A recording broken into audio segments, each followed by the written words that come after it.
जय जय राम। श्री राम जय राम, जय जय राम। श्री राम जय राम, जय जय राम। श्री राम जय राम, जय जय राम। श्री राम जय राम, जय जय राम। श्री राम जय राम, जय जय राम। श्री राम जय राम, जय जय राम। श्री राम जय राम, जय जय राम। श्री राम जय राम, जय जय राम। सभी पुण्य आत्मा इतना भी सोचिएगा, मेरे को जो भी कुछ संसार का ज्ञान है वो किसके कारण है? अगर शरीर में आत्मा ना हो, जीव ना हो, परमात्मा ना हो, शरीर हो, तो शुद्ध ज्ञान होना चाहिए। आँख को देखना चाहिए, कान को सुनना चाहिए, सुबह उठ के बच्चों के लिए खाना बनाना चाहिए, ममता होनी चाहिए ना, लेकिन नहीं होती। तहाँ सारा जीवन अपने को मुर्दे को मैं मानते रहे। देखो कमाल की चीज, इस मुर्दे के शरीर को मैं मानते रहे और असली मैं का पता नहीं। हमने कहा था, एक एग्जाम्पल से समझेंगे, जैसे काजल की कोठरी में प्रवेश करके काजल से सर्वदा निर्लिप्त रहना साधारण बुद्धिमान का काम नहीं है। मैं अंधेरे कमरे में गया लेकिन निर्लिप्त रहा। ऐसे ही संपूर्ण कर्तव्य कर्म करते हुए भी कर्मों से सर्वदा निर्लिप्त रहना साधारण बुद्धिमान के बस के काम नहीं है।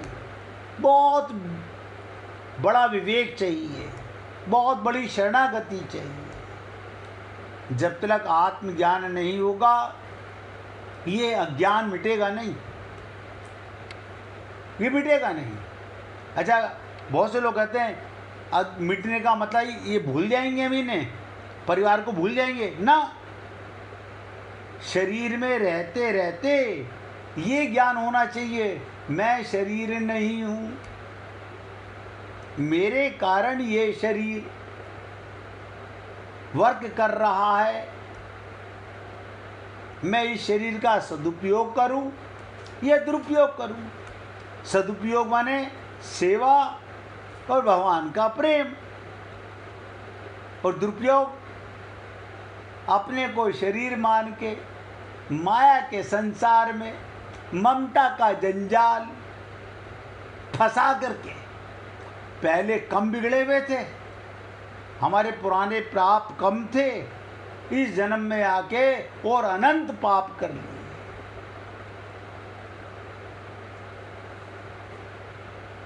कभी आप लोगों ने सुनने के बाद इस पर चिंतन नहीं किया। हमने कहा जहाँ जहाँ मन जा लग जाई, सो सब माया जाने भाई। जहाँ आपका मन जा रहा है वो माया है, भगवान में जा नहीं सकता। क्यों? क्योंकि जड़ है, चेतन भगवान में कैसे जाएगा? सोचिएगा, बिना इलेक्ट्रिसिटी के पंखा नहीं चलता, तो कम से कम इलेक्ट्रिसिटी की पंखे से इतनी मोहब्बत तो हो जानी चाहिए कि पंखा इलेक्ट्रिसिटी को ला सके ना। आत्मा ने शरीर से कभी प्रेम नहीं किया, कभी नहीं किया। ये जड़ वो चेतन, जन्म जन्मांतर वो संबंध नहीं है।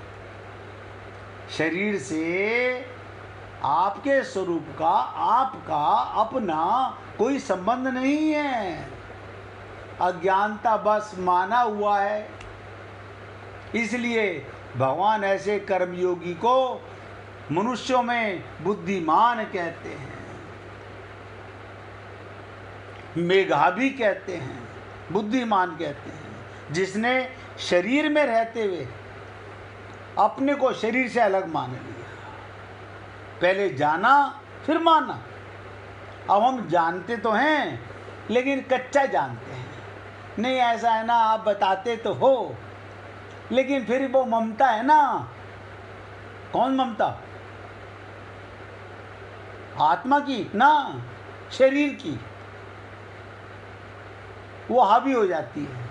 अच्छा, आत्मा के ऊपर शरीर की ममता हावी हो जाती है? नहीं नहीं नहीं, ये भी ध्यान से समझ लीजिएगा। आत्मा पर इसका कोई फर्क नहीं पड़ता। काहे की ममता, काहे का मोह। आत्मा की कोई पत्नी नहीं, कोई पति नहीं, कोई बाप नहीं, कोई बेटा नहीं। जो सदा आनंद में रहता है, परमात्मा के साथ रहता है। जब तक आप किसी से प्रेम में आत्मा मान के प्रेम नहीं करोगे तो प्रेम भी पाप के समान है, दुष्कृत्य है। माया का प्रेम है, शरीर का प्रेम है। कहत कठिन समझत कठिन। तो भगवान ने मेधावी का, बुद्धिमान कहा। अभी 17वें श्लोक में, पीछे ये 18वां श्लोक चल रहा है। भगवान ने कर्म, अकर्म और विकर्म, देखिए 17वें श्लोक में चालू हुआ था, कर्म, अकर्म और विकर्म तीनों तत्व समझने के लिए कहा था।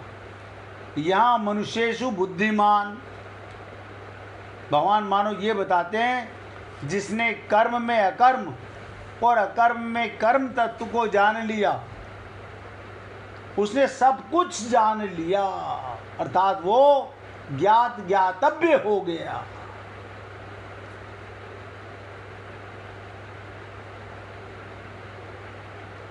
ज्ञात ज्ञातव्य हो गए, जान चुका।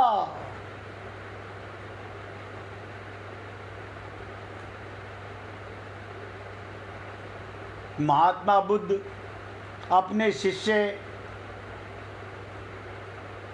जिसको बोध हो जाता, ज्ञान हो जाता, उसे आश्रम से निकाल देते हैं। बेटा जाओ। वो रोते, नहीं गुरुजी हम आपके पास से नहीं जाना चाहते। बोले अरे बाबा, मैंने तुम्हें पारस बना दिया, अब तुम आगे जाके पारस बनाओ। मैं तो तुम्हें वो दे चुका, वो अंधकार मिटा चुका, तुम्हें प्रकाश स्वरूप तुम जान गए और मान गए, बस अब मेरे पास और कुछ है नहीं। यही था। सीट खाली करो, किसी दूसरे का एडमिशन होने दो।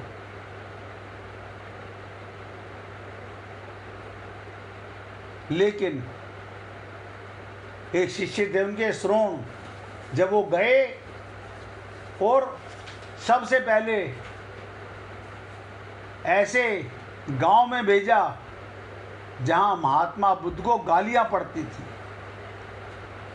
ये देखने के लिए कि देखूं ये पारस बना है कि नहीं बना है। अगर ये लोहा होगा तो वापस आ जाएगा। ये संत बना है कि नहीं बना है। जो मान सम्मान का भूखा, काया और माया का भूखा, वो क्या जाने प्रभु को। भगवान साथ में रहते, उसे जानने के लिए कहीं जाना नहीं। तो भगवान ने कहा था जो कर्म, अकर्म और विकर्म को जान लेता है। मानो ये बताते हैं जिसने कर्म, अकर्म और कर्म में कर्म को, तत्व को जान लिया, उसने सब कुछ जान लिया, वो ज्ञात ज्ञातव्य हो गया, ज्ञात ज्ञातव्य हो गया। कहते हैं सा युक्ता। अब ध्यान से सुनिएगा, कर्म योगी सिद्धि असिद्धि में सम रहता है। कर्म योगी सिद्धि में असिद्धि में सम रहता है। कर्म का फल मिले या ना मिले उसमें कभी विषमता नहीं आती, क्योंकि उसने फल इच्छा सर्वदा त्याग कर दी है। समता का नाम योग है। अभी हमारे में समता नहीं है, हमारे में समता नहीं है, क्योंकि हम कर्म के फल की इच्छा करते हैं। अच्छा आप बताओ, सबसे बड़ा फल, आनंद से बड़ा तो कोई फल है नहीं। मैंने तो अरबों पतियों को देखा, अरबों पतियों को, सब दुखी,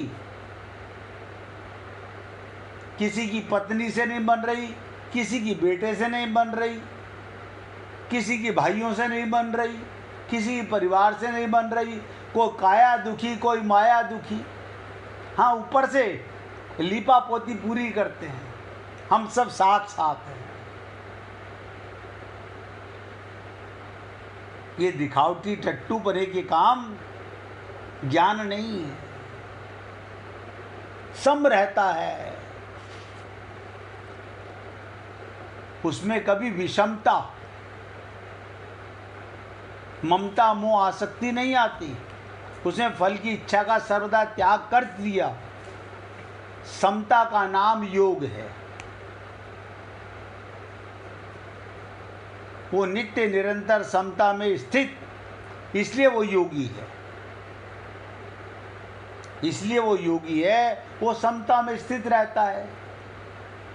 सिकंदर ने एक महात्मा से कहा, आपको मेरे साथ मेरे लोक में चलना पड़ेगा। बोले क्यों? बोले मैंने कहा ना, तुम्हारी हिम्मत कैसे हुई मेरे से कहने की कि क्यों? इतनी देर में तो मैं गर्दन उतार देता हूँ। बोले हाँ तो गर्दन उतार दो, गर्दन को ले जाओ, मैं तो नहीं जा सकता। बोले मैं तुम्हें बांध के ले जाऊंगा, तुम्हारी बोटी बोटी काट के ले जाऊंगा। बोले हाँ ले जाओ। क्यों? समता आ गई, नित्य योग का अनुभव हो गया। अब योगी की क्या मृत्यु और क्या मृत्यु? मृत्यु तो अज्ञानी की होती है। जो व्यक्ति सत्संग सुन के किसी गुरु की शरणागति में जाके भी अपने को शरीर माने, इसका मतलब उसने गुरु की शरणागति की ही नहीं है, वो धोखा दे रहा है। गुरु को नहीं, अपने आप को धोखा दे रहा है। भगवान कैसे भक्तों के पीछे पीछे घूमते हैं, एक लीला के माध्यम से समझिएगा। कल भी आपको सुखिया की कहानी सुनाई थी। वृंदावन के ब्रज के खेतों में सुनहरी धूप खिली हुई थी। एक भक्त वे कुंभन दास, जिनका रोम रोम श्रीनाथ जी के प्रेम में रचा बसा था। रोम रोम में अपने खेत में खड़े थे, उनका मन फसल काटने में नहीं, उस लाला बाल कृष्ण में अटका था, जो उनके हर सांस में बरसते थे, हर सांस में बस रहा है। अचानक ध्यान दीजिएगा, भगवान किसको अपनी माधुरी वेणु सुनाते हैं? नाद तो सबके अंदर है। हमने आपसे कहा था अनहद बाजत बांसुरी, सबके अंदर वो नाद है, लेकिन सुनती नहीं। हमें बाहर की आवाज़ सुनती है, बेटे की सुनती है, पति की सुनती है, माया के जंजाल की सुनती है, लेकिन उसकी नहीं सुनती। उसकी नहीं सुनती। तो वो कुम्भन दास का मन भगवान में अटका हुआ था, जो उसके हर सांस में बसते थे। अचानक एक मधुर स्वर गूंजा, कुंभन। और वो बोलते थे, कुम्भना, मुझे भूख लगी है, पर आज मुझे मंदिर के राजसी 56 भोग नहीं चाहिए। मुझे तुम्हारे घर का वो सौंधा स्वाद। कुम्भन दास भी मुस्कुराए, उनकी आंखें भर आईं। मेरे प्रभु को क्या चाहिए? श्रीनाथ जी ने नटखटपने में उत्तर दिया, एक सीधा साधा भोजन, ज्वार की महेरी, दलिया। महेरी माने दलिया, ताज़ा दही, दूध, बेजर की सौंधी रोटियां, उन्हें कैर भी बोलते हैं, टैटी की सब्जी और केरल का तीखा अचार। बस इतना ले आओ, मुझे 56 भोग नहीं चाहिए। कुम्भन दास जी की भतीजी कलेवा लेकर खेत पर पहुंची। अपने चाचा की आंखों में दिव्य चमक देखकर वो समझ गई, आज कोई अलौकिक लीला होने वाली है। उसने कहा, काका, मैं बेजर का आटा, टेटी की सब्जी और अचार तो लाई हूँ, पर दूध घर पर गर्म हो रहा है। बोले, बेटी, आज दही मत जमाना। कुम्भन दास जी ने उत्सुकता से कहा, जल्दी से घर जा, पिसा हुआ ज्वार दूध की गर्म हांडी से ले आ। आज सखाओं ने मेरे ही खेत में भोज करना है। चाचा के स्वभाव से परिचित भतीजी बिना कुछ पूछे घर की ओर दौड़ पड़ी। इधर कुम्भन दास जी ने झोपड़ी के पीछे ईंटों के बीच में चूल्हा बना रखा था। हाथ पंखे से कोयले सुलगाए, आटे में नमक जल मिलाकर उसे गूंथा और अपने हाथ से थपक थपका कर रोटियां बना ली। रोटी की हर थपक उनके हृदय की धड़कन थी और तवे पर फूलती हर रोटी एक प्रार्थना थी भगवान की। वन का भोजन कहते हैं इसे, छाक लीला। ये कुम्भन दास जी की छाक लीला है। जल्द ही ग्वाल वाल सखा आ गए। हर कोई अपने घर से भोजन की एक एक हांडी लेके आया, लेकिन त्रिलोकी के नाथ श्रीनाथ जी ने सीधे कुम्भन दास जी के घर से आई हांडी को अपने पास रख लिया। एक घने छायादार पेड़ के नीचे छाक लीला चालू हुई। वहाँ खिलखिलाहट थी, वहाँ दिव्य खेल थे और वहाँ एक दूसरे का झूठा खाने का निस्वार्थ प्रेम था। झूठा खाने का ये लीला ब्रह्मा जी भी चकरा गए थे। कुम्भन दास जी की लीला को देखकर ब्रह्मा जी भी चकरा गए थे। और ब्रह्मा जी नहीं, बड़े बड़े ऋषि मुनि संत महात्मा भी चकरा जाते हैं।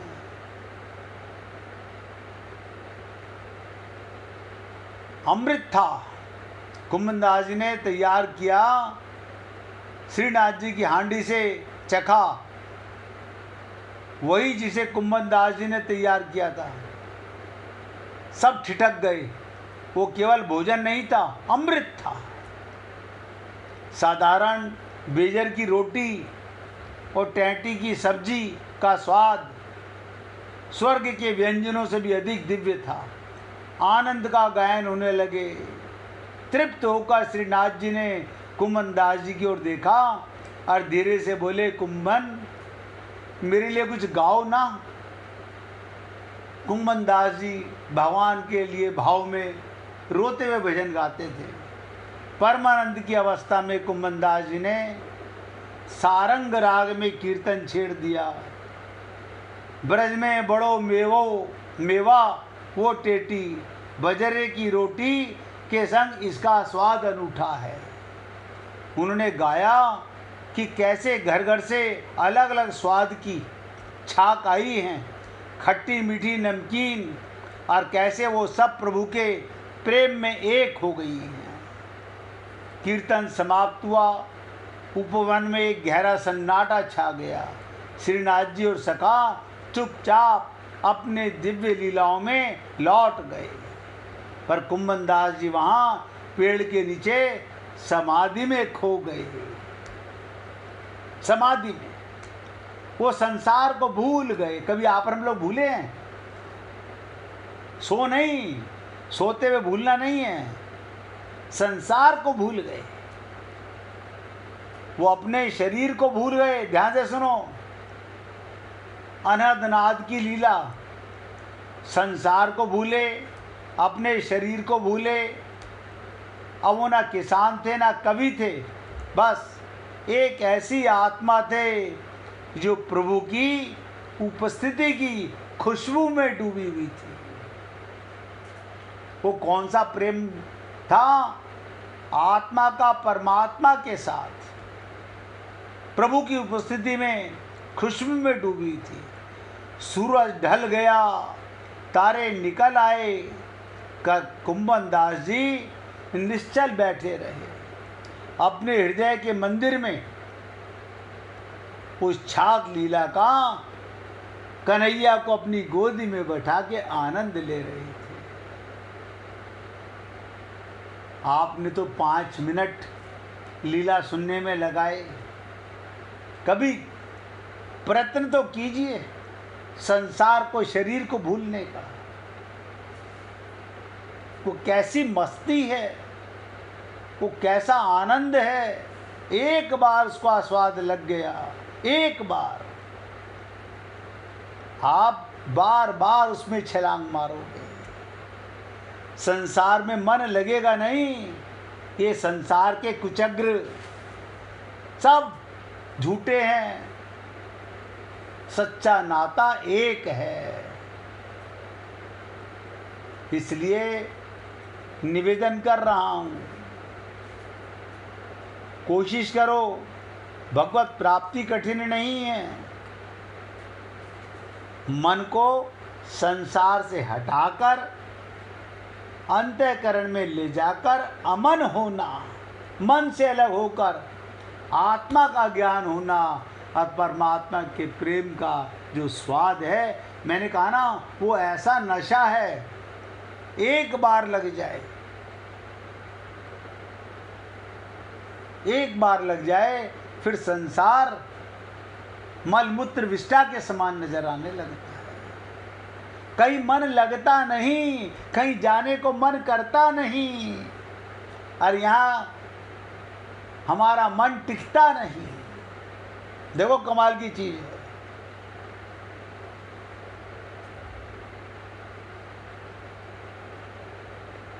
कोशिश करो, अगर कामयाबी हासिल करनी है तो कल पर नहीं, भगवत प्राप्ति का आज मौका है। क्यों? अभी सांस चल रही है। मुझे नहीं पता, मैं तो यहाँ तक बोल रहा हूँ, मुझे नहीं पता मैं जो बोल रहा हूँ वो भी बात पूरी बोल पाऊँ कि नहीं बोल पाऊँ, क्या पता। उसकी प्रेम की नदी में जैसे डूबो तो ऐसे डूबो कि फिर निकलने का मन ना करे। इसे प्रेम कहते हैं। 1 मिनट भगवान का कीर्तन कीजिए, फिर आगे चर्चा करेंगे। हरि बोल हरि बोल, हरि हरि बोल, हरि बोल हरि बोल, हरि हरि बोल।